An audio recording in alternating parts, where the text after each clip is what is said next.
testimony from my Travis County clerk saying that she doesn't have to follow the law per what the because the Secretary of State tells her not to do it. We asked her in a court hearing, you think the Secretary of State can tell you not to follow state law? And she says, I know they can, yes. That's a little bit concerning, isn't it? When the Secretary of State can tell the county not to follow the election law that's in the Constitution and it's in the election code. I want to start at first principles, the Texas Constitution. The Texas Constitution tells us what we have to do to count results in an election. The Constitution says you have to have a vote. The vote shall be by ballot, and the legislature shall provide for numbering. Every ballot has to be numbered. Well, guess what? The Secretary of State says, no, don't worry. We don't need to number those ballots. Recounts in Texas, when you're supposed to recount a ballot, they're not numbered. Who knows where these things come from?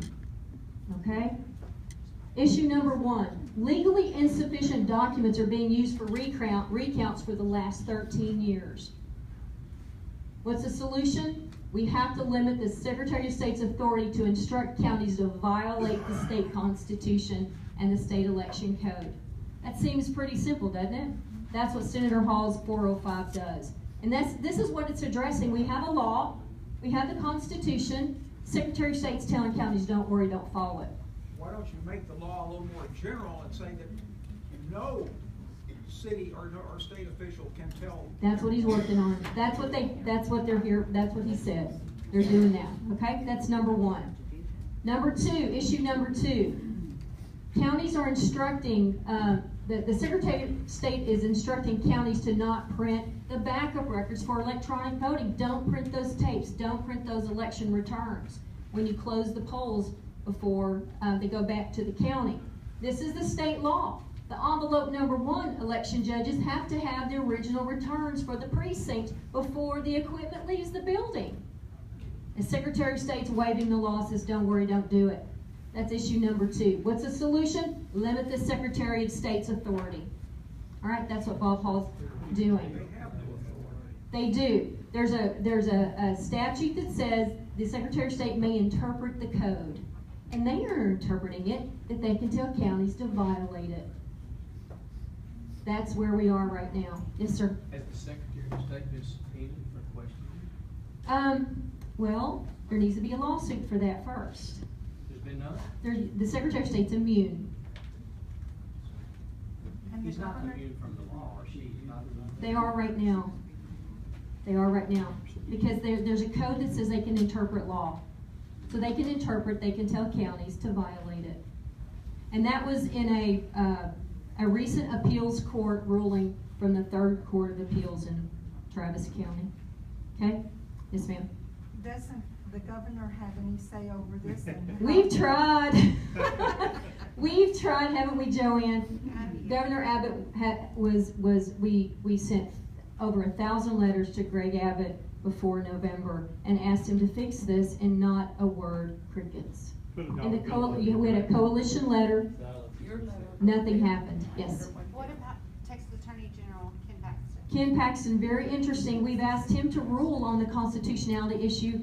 He chose not to rule on it because it was in front of an appeals court. The appeals court refused to rule on it, and we're going to be taking that to the Texas Supreme Court.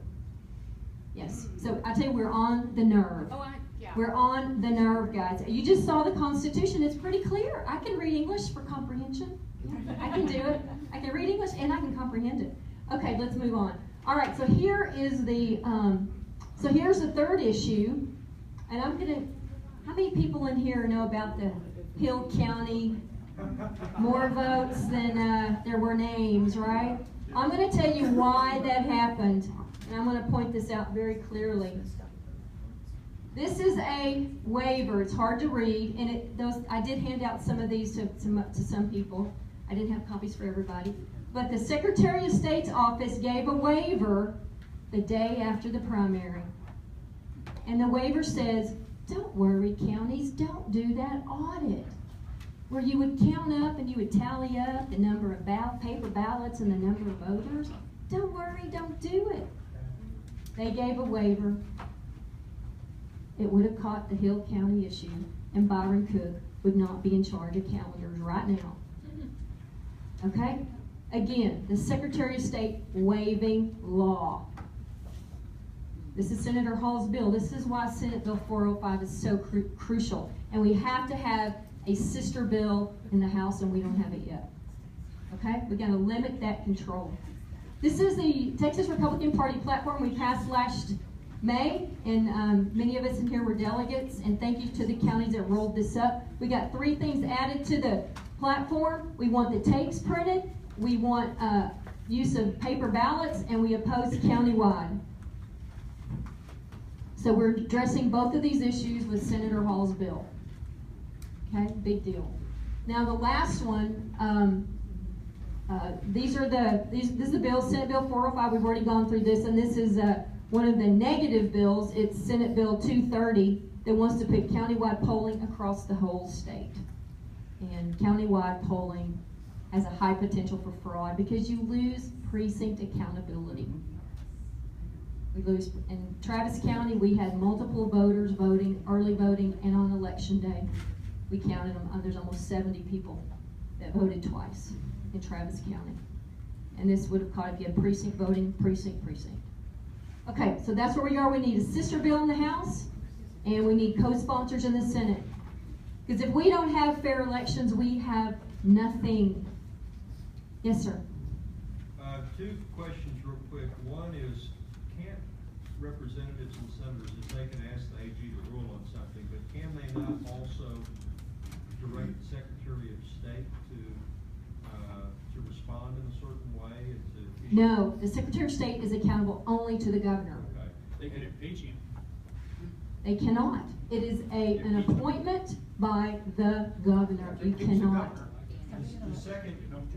The second question was, when that gets into the House, even if there's some traction, obviously, Byron's not going to let that through calendars. So are there other bills in the House that could potentially be amended onto? Senator Hall's working on that. Okay. Yes, sir. On countywide voting, I'm not sure I agree. I think that 2 things. First, double voting is not prevented by voting in precinct.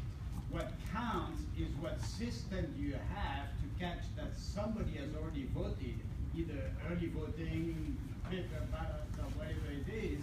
If you don't have an instant verification system, that's the most important piece to catch these. And in our county, we had for the first time countywide voting that we had verification machines at the same time, and we caught a lot of people who should not have voted. And before, when you sign on a piece of paper, nobody verifies after the fact the piece of paper, as you know, so we don't catch them. And the second thing is that in precincts that are very heavily Democrat and fraud based, with all kind of type of frauds, including busing from nursing homes and things like that, when you vote by precinct, you don't catch them. It's very hard to find judges or poll watchers, and they kick you out. So I think the county-wide helps also fight voter fraud, and I would reconsider that aspect.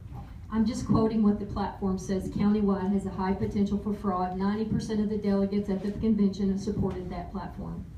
So there is an issue with countywide and fraud. It is much easier to commit fraud at countywide than it is precinct. Yes, ma'am.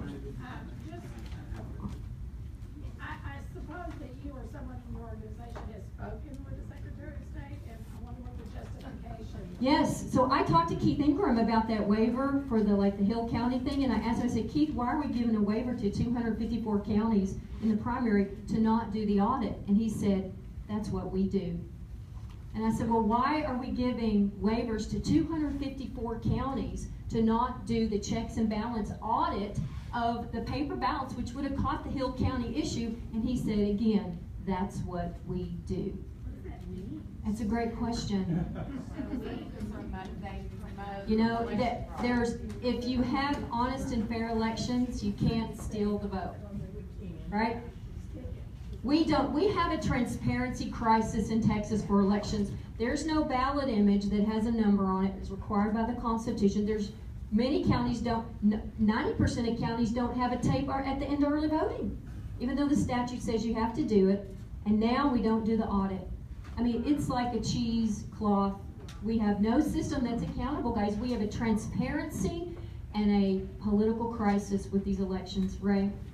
Laura, I asked the former Secretary of State, the guy that resigned. Carlos Coscos. Yes, I asked him in front of 75 people in in Grand Prairie, Texas. I said, what about Keith Ingram? What are you going to do? He alluded, in front of everybody, he says, at the end of my term, he will be gone. And he's still there. That was my question, is he still there?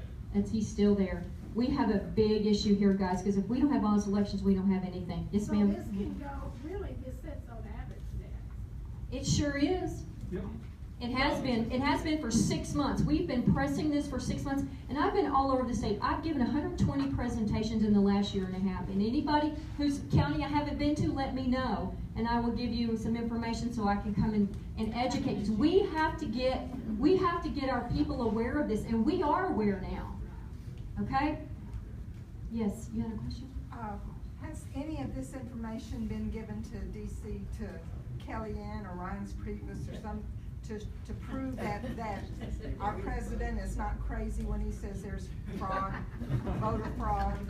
They've been in my presentations. They know. They know about it. And we're helping them. This is real. You think this is only going on here? We've identified, we really think we've identified exactly how these electronic voting machines are corrupted. We caught them in Travis County. We've had a lawsuit, and we're on the nerve. It's not just theory. It's on the nerve. Yes. Laura, in connection with your work, I have put together a document with embedded links, clickable links, and it gives the black box voting.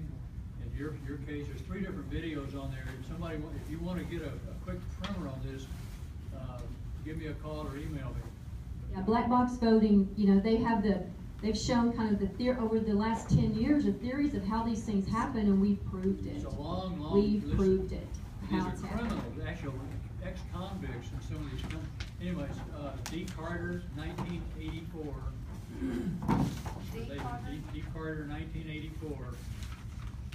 CenturyLink.net, and I've got this one-page primer that I can send to you, and it gets you up to speed, and you can go from there and give it to people.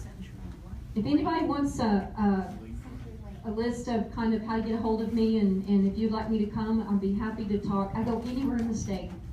I go anywhere. So, God bless y'all. Thank you for listening, and thanks for being here. Thank you so much, y'all. Okay, I'm going to remind you all that we've got a project.